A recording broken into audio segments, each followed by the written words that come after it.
কোনো প্রকার কোনো ছবি তোলা হবে না, কোনো ভিতরে কোনো স্লোগান হবে না। বাইরে যারা স্লোগান দিচ্ছেন স্লোগান বন্ধ করেন, কোনো স্লোগান হবে না। এই স্লোগান হবে না, স্লোগান বন্ধ করো।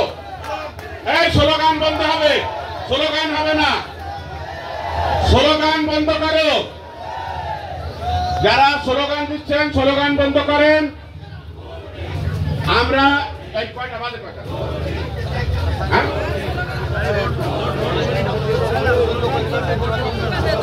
সময় শেষের পথে যারা বাইরে আছেন একটু ভিতরে আসেন। আমাদের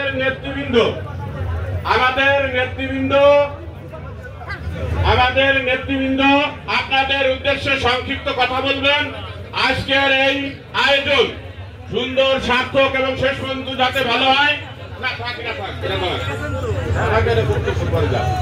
এই পর্যায়ে আজকের এই দ্বিবার্ষিক সম্মেলন, মাগুরা পৌর বিএনপির দ্বিবার্ষিক সম্মেলনের উদ্বোধনী বক্তব্য দিয়ে আজকের সম্মেলনের উদ্বোধন ঘোষণা করবেন মাগুরা জেলা বিএনপির সুযোগ্য সদস্য সচিব জননেতা জনাব মনোয়ার হোসেন খান।